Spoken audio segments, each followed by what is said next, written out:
तर काय आहे ना, काही दिवसात माझी बहीण भाऊ आता सध्या त्यांना सुट्टी आहे ना, तर ते म्हणत आहे, "दीदी काहीतरी कर, दीदी काहीतरी कर चांगलं." आहे तसं मी म्हणलं, "चला आता तुमच्या सुट्ट्या पण संपत आहेत, तर काहीतरी त्यांना करूनच द्यावं." मग मी विचार केला की चला मग नवीन काहीतरी फ्रेंच फ्राईज फ्रँकी मी त्यांना बनवून दिले.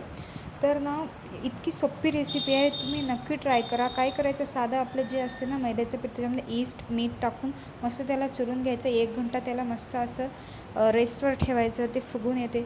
मग आपण जसं चपाती लाटतो तसंच, फक्त त्याला कट करून म्हणजे की त्याचे जे लच्छे आहेत ना ते निघायला पाहिजे. मग नाही का मस्त आपण त्याला घ्यायचं. मग त्याच्यावर आपली 2 प्रकाराची मी मेयोनीज घेतली. तुम्ही मेयोनीज लावा किंवा केचप लावा किंवा मेयोनीज लावा किंवा मग पिझ्झा सॉस लावा.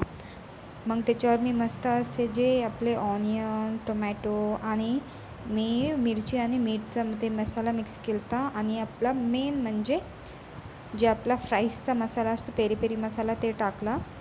त्याच्यानंतर मी नाही का ते फ्राईजमध्ये नाही का आधीच त्याच्यामध्ये मेयोनीज आणि एक तंदुरी मेयोनीज मिक्स करून ठेवली होती आणि पेरी पेरी मसाला पण त्याच्यात टाकला होता. इतकं भारी झालं, इतकं भारी झालं, मी तुम्हाला काय सांगू. माझे जे बहीण भाऊ आहेत ना त्यांनीसुद्धा ट्राय केलं, त्यांना ते एवढं आवडलं. ते म्हणे, "दीदी एवढं कमी का केलीस?" तर मी तर काय करू, मी म्हणलं आता आलूच नव्हते तर काय करू. एकदा नक्की ट्राय करून बघा. Like share and subscribe. Bye bye.